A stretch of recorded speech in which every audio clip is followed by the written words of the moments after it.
नमस्कार दोस्तों, मेरा नाम है विमल सिंह। बालाजी स्टडी अड्डा में आपका स्वागत है। इससे पहले हमने कल पिछले वाले वीडियो में एनसीईआरटी कक्षा 3, 4, 5 पर आधारित मैराथन देखी थी, जिसमें काफ़ी चीज़ें हमने कवर की थी एक साथ। यदि आपने वो वीडियो पिछला नहीं देखा है, साइड में आई बटन में पिछला वाला वीडियो आपको मिल जाएगा। अब जैसे कि आप सभी को ज्ञात है, आज 30 तारीख हो गई, कल आप सभी का पेपर है।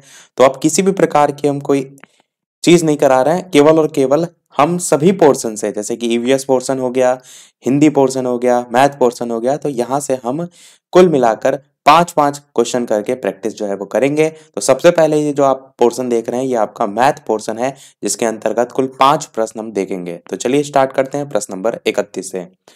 प्रश्न आपका कह रहा है कि त्योहार के समय कक्षा 5 में प्रतिशत जो टॉपिक है, प्रकरण को कहते हैं टॉपिक, उसके समय सेल पर कक्षाई चर्चा शुरू की गई। कक्षा के इस प्रकार की जो चर्चा है वो आपको बताना है, क्या उसकी उपेक्षा की जानी चाहिए। जैसे उपेक्षा वर्ड लिखा है, इस ऑप्शन को आप काट देंगे। बस यहाँ पर आपको प्रैक्टिस करना है कि सारी चीजें आपने पढ़ ली हैं, क्या आप कितनी चीजें सही कर पा रहे हैं। दूसरा कह रहे हैं कि अपने वाद विवाद संबंधी जो कौशल है उनको बढ़ाने में विद्यार्थियों की सहायता करती है। ये जो चर्चा है, क्या वो अपने वाद विवाद संबंधी जो कौशल है उसको बढ़ाने में विद्यार्थियों की सहायता करती है, या फिर कक्षा में गर्मा गर्मी वाली जो बहस है वो आरंभ कर देती है। तो बहस तो कभी भी नहीं होती, तो सी ऑप्शन भी आपका कट जाएगा।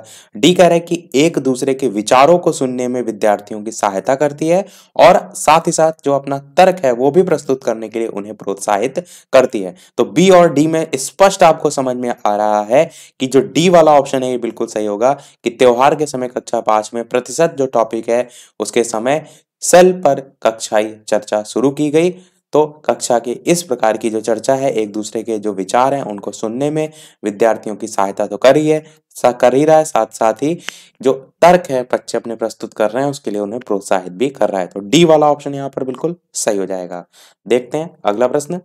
अगला प्रश्न देखते हैं, पियाजे के संदर्भ में पूछा गया है कि पियाजे का विश्वास था कि जो सामाजिक अनुदेशन है उससे सीखना होता है, और गणित का एक शिक्षक पियाजे के सिद्धांत में विश्वास करते हुए बताना इन चारों ऑप्शन में से कौन सा सही होगा। सामूहिक परियोजना और सामूहिक परिचर्चा का प्रयोग करेगा, या विभेदित अनुदेशन का प्रयोग करेगा, या फिर चौक और टॉक जो पद्धति है उसका यूज करेगा, या फिर कक्षा में बहुत सारे हस्त परिचालकों और प्रयोगशाला गतिविधियों का प्रयोग करेगा।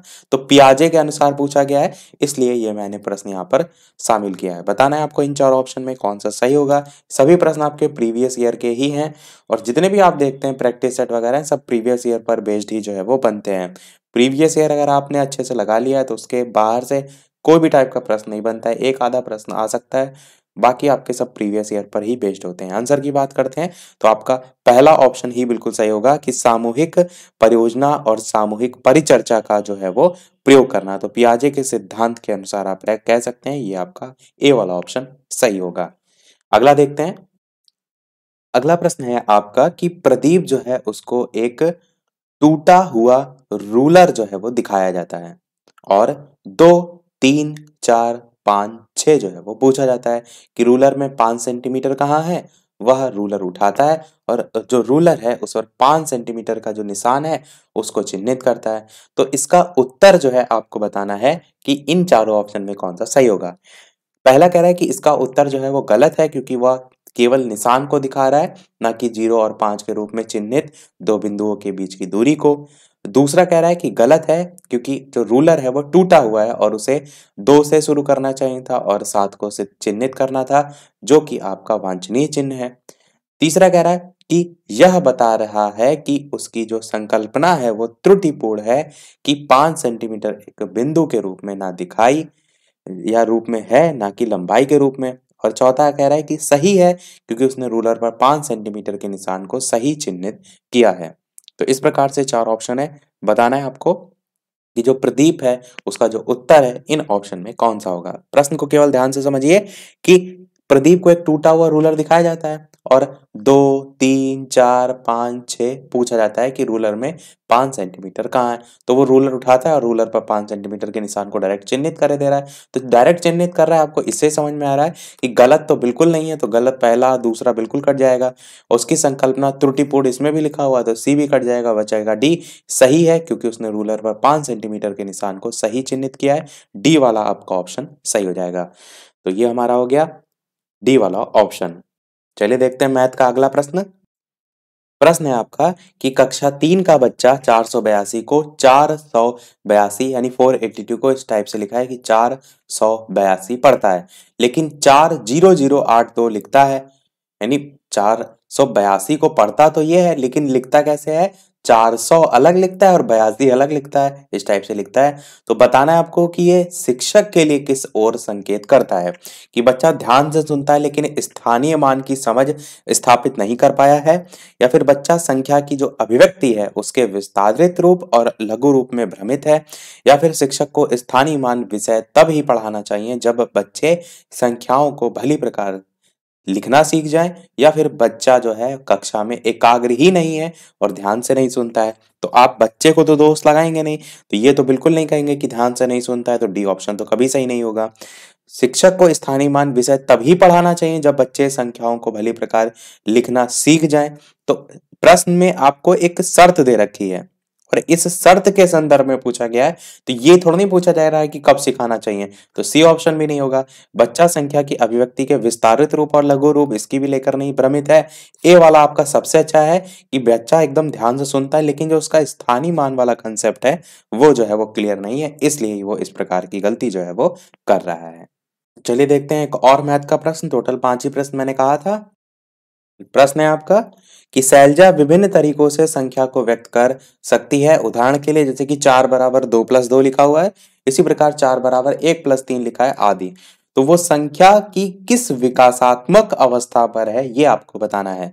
विभाजनात्मक अवस्था, गुणनखंडीय अवस्था, संक्रिया अवस्था, या फिर परिमाणात्मक अवस्था। इन चारों ऑप्शन में कौन सा सही होगा ये आपको जो है वो बताना है। तो ऑप्शन ए, बी, सी या डी में से आंसर की बात करते हैं तो आप क्या कहेंगे? ऑप्शन नंबर जो सी है आपका संक्रिया अवस्था, ये सही होगा। जब शिक्षार्थी किसी भी संख्या को अलग अलग तरीके से अगर व्यक्त करता है तो इससे क्या ज्ञात होता है कि शिक्षार्थी संख्या की संक्रिय जो अवस्था है उसकी विकासात्मक अवस्था पर है। यही आपसे प्रश्न में पूछा गया था। तो 5 प्रश्न हमारे मैथ के हुए। अब हम बढ़ते हैं हमारे नेक्स्ट पोर्शन, जो कि इसके बाद ईवीएस का आता है, उसके 5 प्रश्नों पर। तो ईवीएस का आपका पहला प्रश्न है कि अलबरूनी जो है वो किस देश से आया था? उस नाम बताना है उस देश का। बांग्लादेश, उज्बेकिस्तान, ओमान या फिर अफगानिस्तान। इस प्रकार से 4 ऑप्शन है, बताना है कौन सा सही होगा। और वीडियो पसंद आ रहा हो तो वीडियो को लाइक भी सभी लोग कर दीजिएगा। इसी प्रकार से इसी सेट में और भी आगे अच्छे अच्छे प्रश्न जो है वो प्रैक्टिस करते रहें। और काफ़ी हद तक सारे टाइप के प्रश्न हमने प्रैक्टिस किए हैं। उम्मीद करते हैं सभी का पेपर अच्छा होगा और सभी को एडवांस में पेपर के लिए best wishes, best of luck. सारी चीज़ें मैंने बता दी थी पहले ही कि क्या क्या जो है वो पेपर में ले जाना है। Self declaration form, sanitiser, mask, वो सारी चीज़ें उसको ध्यान रखिएगा। तो चलिए बात करते हैं आंसर की। इन चारों ऑप्शन में कौन सा जो है वो सही होगा? तो आप क्या कहेंगे? बी वाला ऑप्शन आपका उज्बेकिस्तान जो है वो सही होगा। जो अलबरूनी है वो उज्बेकिस्तान से जो है वो आया था और इसने भारत के इतिहास पर एक किताब भी लिखी थी जिसका नाम था, जिसमें आपकी किताबुल हिंद बहुत ही ज्यादा चर्चित पुस्तक पूछी जाती है। चलिए देखते हैं हमारा अगला प्रश्न। प्रश्न है आपका 76 की जो कांसा है ब्रॉन्ज उसके विषय में, जिसका उपयोग गोलकुंडा जो है उसके किले में मिली तोप में जो है वो किया गया था। तो सही कथन आपको बताना है इसके संदर्भ में कौन सा होगा। पहला कह रहा है कि जो कांसा तांबा जो है जिसको हम कॉपर कहते हैं तथा जस्ता होगा, जस्त नहीं होगा, जस्ता जिंक जो है उसकी मिश्र धातु है। दूसरा इसी प्रकार से है कांसा तांबा कॉपर तथा टिन की मिश्र धातु है। तीसरा कह रहा है कांसा तांबा तथा प्लेटिनम जो है उसकी मिश्र धातु है, या कांसा एक तत्व है। तो बताना है आपको इन चारों ऑप्शन में कौन सा जो है वो सही होगा। इसकी मैंने आपको ट्रिक भी बताई थी, यदि आपको याद होगी। तो चलिए बात करते हैं आंसर की। इन चारों ऑप्शन में कौन सा सही होगा? तो बी वाला आपका ऑप्शन बिल्कुल सही होगा कि कांसा तांबा और टिन की मिश्र धातु होती है। तांबा को ही कॉपर कहते हैं। और ट्रिक क्या थी आपकी? काटता आपको मैंने बताया था, याद रखिएगा कि कासे से कोई चीज आप काट रहे हैं तो का से आपका कासा हो जाएगा, जो टा है उसे टिन हो जाएगा और जो ता है उससे तांबा हो जाएगा। इस छोटी सी ट्रिक को आप याद रखिएगा तो कभी मिश्र धातु से प्रश्न आपका गलत नहीं होगा। देखते हैं हमारा अगला प्रश्न। अगला प्रश्न आपका है कि एक ही तरह की फसल बार बार उगाने और बहुत से रसायन जो है उनके उपयोग करने में जो मृदा होती है वो कैसी हो जाती है? बंजर हो जाती है, किसी विशेष फसल के लिए उपयोगी बन जाती है, या फिर सिंचाई के लिए उपयुक्त बन जाती है, या फिर आपको बताना है उर्वर उपजाऊ बन जाती है। अब एक ही तरह की फसल बार-बार उगा रहे हैं आप, तो इतना तो आपको क्लियर समझ में आ रहा है कि वो जो भूमि होगी वो उपजाऊ तो कभी नहीं बनेगी जब उसका यूज़ हो रहा है। तो डी ऑप्शन को तो आप काट सकते हैं। सिंचाई के लिए भी उपयुक्त नहीं होगी, सी ऑप्शन भी आप काट सकते हैं। किसी विशेष फसल के लिए उपयोगी, तो ऐसा तो बिल्कुल ही नहीं है। ए ऑप्शन ही सबसे सही होगा, बंजर हो जाती है जब बार-बार यूज़ करेंगे, तो जो उसकी उर्वरा शक्ति है वो खत्म हो जाएगी। देखते हैं हमारा अगला प्रश्न। अगला प्रश्न आपका देखते हैं 81 कह रहा है कि पेट्रोलियम के सही अभिलक्षण जो है वो चुनिए। बदबूदार पतला पीला द्रव, या फिर अच्छी गंध का पतला नीला रंगीन द्रव, या फिर बिना गंध का गाढ़ा तथा गहरे रंग का तरल, या फिर बदबूदार गाढ़ा और गहरे रंग का तेल। तो इस प्रकार से 4 ऑप्शन है। बताना है आपको कि इनमें से कौन सा जो है वो सही होगा। पेट्रोलियम के सही अभिलक्षण को आपको पहचानना है। ये सारी चीज़ें आपकी एनसीईआरटी में दे रखी हैं। चलिए बात करते हैं आंसर की, तो आप कहेंगे डी वाला ऑप्शन बिल्कुल सही होगा। बदबूदार, गाढ़ा और गहरे रंग का तेल आपका पेट्रोलियम जो है इसकी विशेषता हो जाती है। तो ये आपका डी वाला ऑप्शन सही हो जाएगा। अगला देखते हैं हमारा, मधुबनी चित्रों को बनाने के लिए चित्रकारों द्वारा उपयोग किए जाने वाले जो रंग है वो होते हैं अति उत्तम गुणवत्ता के फाइबर पेंट, ये गुणवत्ता या गुणवत्ता एक ही बात है, सोने चांदी को घोलकर बनाए गए पेंट, पीसे हुए चावल के रंगीन घोल, या फिर विशेष प्रकार से बने पोस्टर रंग। तो बताना इन चारों ऑप्शन में आपको कौन सा जो है वो सही होगा। तो ऑप्शन ए, बी, सी या डी में से आंसर की बात करते हैं, तो आपका सी वाला ऑप्शन बिल्कुल सही होगा। मधुबनी चित्रकला के बारे में सारी चीजें मैंने बताई थी आपको कि बिहार के दरभंगा जो एरिया पड़ता है वहाँ से संबंधित है आपकी चित्रकला, और इसके जो रंग होते हैं उनको बनाने के लिए घरेलू चीजें जैसे कि हल्दी, केले के पत्ते, पीपल की छाल, पीसे हुए चावल, इन सब की आवश्यकता पड़ती है, और यही आपका सी वाले ऑप्शन में लिखा भी हुआ था। चलिए एक और प्रश्न देख लेते हैं, फिर बढ़ते हैं हमारे नेक्स्ट पोर्शन की तरफ। तो बहुत ही चर्चित प्रश्न जो बहुत रिपीट होता है, 88 नंबर प्रश्न, कि नेपेंथिस एक ऐसा पौधा है जो मेढक, कीड़े मकोड़े, चूहे जैसे जो छोटे जीव है उनको अपने अंदर फांस कर खा जाता है। हमारे देश में ये पौधा जो है वो पाया जाता है। मेघालय, असम, उड़ीसा या फिर अरुणाचल प्रदेश। कई बार ये चीजें हम कितनी बार पढ़ चुके होते हैं फिर भी गलत हो जाती हैं। ये गलती ना करिएगा कि जो चीजें बहुत बार पढ़ी हैं फिर वो एकदम लगता है कि अरे ये तो बिल्कुल पता है, और जल्दी जल्दी में कोई चीज गलत हो जाती है। तो चलिए बात करते हैं आंसर की इन चारों ऑप्शन में। तो पहला आपका ऑप्शन मेघालय जो है वो बिल्कुल सही हो जाएगा। नेपेंथिस आपका एक ऐसा पौधा है जिसी के बारे में कि मेढक, कीड़े मकोड़े, चूहे आदि जो है इनको फंसा कर जो है ये खा जाता है। मेघालय राज्य में जो है वो भारत की अगर बात की जाए तो पाया जाता है। चलिए देखते हैं अब हमारे हिंदी के प्रश्न। तो 91 नंबर प्रश्न आपका है कि एक भाषा शिक्षक के लिए सर्वाधिक महत्वपूर्ण जो है वो क्या है। भाषा का आकलन महत्वपूर्ण है, बच्चों को भाषा प्रयोग के अवसर उपलब्ध कराना महत्वपूर्ण है, भाषा की त्रुटियों के प्रति कठोर रवैया अपनाना, या फिर भाषा की पाठ्य पुस्तक। बताना है आपको इन चार ऑप्शन में सबसे ज्यादा महत्वपूर्ण एक भाषा शिक्षक के लिए इनमें से जो है वो क्या है। बात करते हैं आंसर की, तो आप क्या कहेंगे, जो बच्चे हैं उनको भाषा प्रयोग के अवसर उपलब्ध कराना, ये आपका सबसे अधिक महत्वपूर्ण है, ताकि जो भाषा संबंधी उनकी जो पकड़ है वो मजबूत हो सके, उनमें भाषागत जो बोध गम्यता है वो आ सके। तो बी वाला आपका ऑप्शन सही होगा। देखते हैं अगला प्रश्न। अगला प्रश्न आपका है कि जो भाषा की कक्षा है उसमें एक शिक्षक बच्चों से क्या अपेक्षा जो है वो करता है। बच्चे से क्या अपेक्षा उसके संदर्भ में पूछा गया है कि संस्कृत निष्ठ भाषा में ही जवाब दें, या फिर बच्चे अपनी मातृभाषा का बिल्कुल भी प्रयोग ना करें। ऐसा तो कभी नहीं कहा जाता है, तो बी ऑप्शन तो कभी भी नहीं होगा। बच्चे सवालों के बंधे बंधाए जवाब ना दें, हो सकता है, और बच्चे सवालों के बंधे बंधाए जवाब दें, तो डी भी कभी नहीं होगा। और संस्कृत निष्ठ भाषा में ही जवाब दें, एक पर्टिकुलर आपसे लिमिट बांधी जा रही, तो ऐसा बिल्कुल भी नहीं है। बचा सी ऑप्शन, यही सही होगा कि बच्चे सवालों के बंधे बंधाए जवाब जो है वो ना दें। कोई उनसे प्रश्न पूछा जाए तो अपने ही भाषागत जो क्षमता है उसका यूज करें, उसको लेकर जवाब दें, ताकि उनकी जो भाषा है उसका आकलन किया जा सके, उनके विचार नए नए उनमें प्रकट हो सके। यही सारी चीजें देखते हैं अगला प्रश्न। प्रश्न है आपका कि जो भाषा है वो स्वयं में क्या है। एक नियमबद्ध व्यवस्था है, एक जटिल चुनौती है, एक विषय मात्र है, या फिर संप्रेषण का एकमात्र साधन है। बताना है आपको इन चारों ऑप्शन में कौन सा सही होगा। तो आप क्या कहेंगे कि जटिल चुनौती के रूप में तो भाषा को आप कभी नहीं देखेंगे। एक पर्टिकुलर केवल विषय की ही श्रेणी में आप इसे नहीं रखते हैं, क्योंकि भाषा से और भी चीजें जुड़ी हुई हैं। संप्रेषण का एकमात्र साधन केवल और केवल तो भाषा को नहीं आप कह सकते, अन्य साधन भी इसके रूप में यूज होते हैं। तो बचा आपका कौन सा, पहला ऑप्शन यही सही होगा कि ये एक नियमबद्ध व्यवस्था है जो कि अपने व्याकरण के दायरे में आप कहते हैं आबद्ध रहता है, और उसी में आप संप्रेषण का यूज भी करते हैं इसी भाषा का यूज करके। तो एकमात्र साधन के रूप में आप नहीं कहेंगे, हाँ पर इसका यूज जरूर आप संप्रेषण में करते हैं। अगला देखते हैं। अगला प्रश्न आपका कह रहा है कि भाषा का जो प्रयोग है वो केवल मुद्रित सामग्री में होता है, या फिर जीवन के विभिन्न संदर्भों में होता है, या केवल परीक्षा में होता है, या केवल पाठ्य पुस्तकों में होता है। मैंने आपको कितनी बार चीजें समझाई हैं कि आपको कुछ भी ना आता हो, आप कई बार प्रश्नों को ऐसे निकाल सकते हैं। केवल, केवल, केवल लिमिट तय कर रहा है क्या केवल भाषा का प्रयोग मुद्रित सामग्रियों में होता है। तो केवल वाले एक भी ऑप्शन नहीं सही होंगे, बचा बी ऑप्शन बिल्कुल सही होगा। यदि आपको बिल्कुल भी ना पता हो तब भी इन प्रश्नों को आप कर सकते हैं। बस थोड़ा सा आपको अपना दिमाग चैतन्य रखना है कि प्रश्न यहाँ पर पॉजिटिव सेंस में ही पूछा गया है, तो आपका केवल वाले जो ऑप्शन होते हैं उनके सही होने के चांसेस मात्र 5 से 10% हो सकते हैं, यदि वहां पर केवल लगाकर भी कोई चीज पॉजिटिव बोली गई हो। तो बहुत ही रेयर केस में केवल वाले सही होते हैं, पर वैसे ये एक दायरा तय कर देते हैं जो कि आपका कभी भी नहीं सही होता है। तो आपका बी वाला ऑप्शन सही हो जाएगा।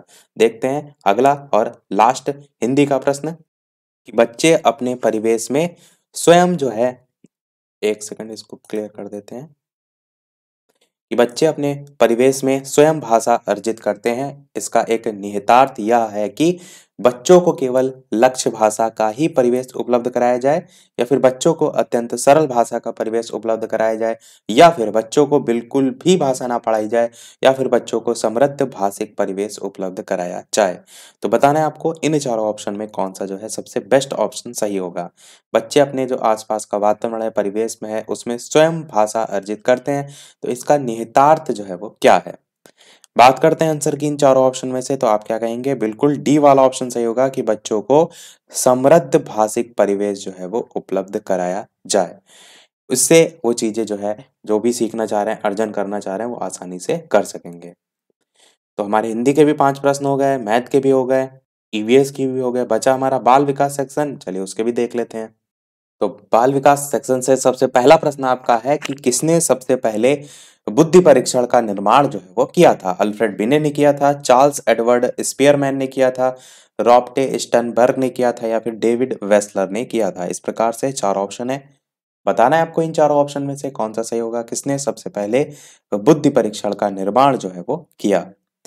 तो ऑप्शन ए, बी, सी या डी में से बात कर लेते हैं आंसर की। तो आपका बिल्कुल पहला ही ऑप्शन सही होगा। अल्फ्रेड जो बिने थे, इन्होंने ही प्रथम बुद्धि परीक्षण जो है वो विकसित किया था, और बुद्धि परीक्षण के जन्मदाता के रूप में भी इन्हें जो है वो जाना जाता है।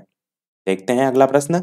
अगला प्रश्न आपका है कि एक शिक्षक कक्षा के कार्य को एकत्र करता है और उन्हें पढ़ता है, उसके बाद योजना बनाता है और अपने अगले पाठ जो है उसको शिक्षार्थियों की आवश्यकताओं को पूरा करने के लिए समायोजित करता है। तो वह डैश कर रहा है या रही है, बताना है। सीखने के रूप में आकलन कर रहा है, सीखने के लिए आकलन कर रहा है, सीखने के समय आकलन कर रहा है, या सीखने का आकलन कर रहा है। इस प्रकार से 4 ऑप्शन है। बताना है आपको इन चारों ऑप्शन में कौन सा जो है वो सही होगा।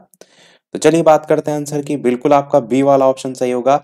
सीखने के लिए जो है वो आकलन कर रहा है, यही आपका यहाँ पर जो शर्त लिखी हुई है प्रश्न में, यही जो है वो कह भी रहा है।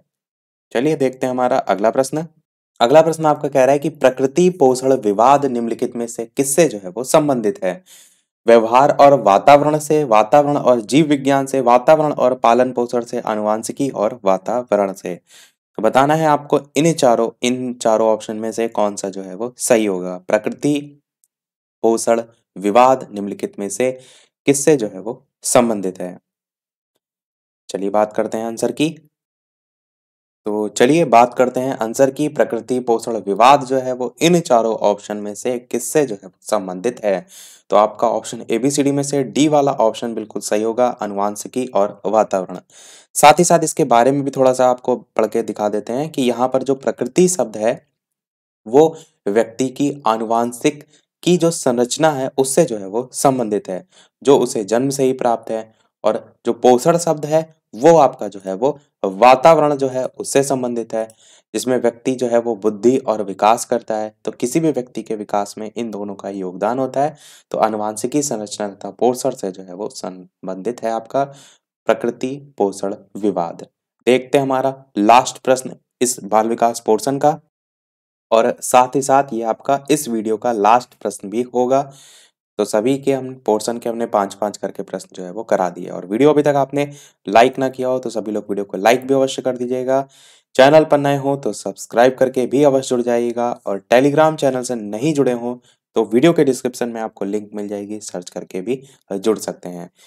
एक बार फिर से सभी लोगों को कल के पेपर के लिए ढेर सारी विशेष, तो जिनका जिनका पेपर है सभी लोग अच्छे से अच्छे करके आइएगा पेपर, और पेपर में धैर्य बनाए के रखिएगा, क्योंकि पेपर जो आप देते हैं उसमें आपका कुल मिलाकर मेंटल परीक्षण ही होता है। आप देखेंगे जो क्वेश्चन होते हैं और किसी भी टाइप से कभी नहीं गलत होते हैं अगर आप थोड़ा सा जल्दबाजी ना करें।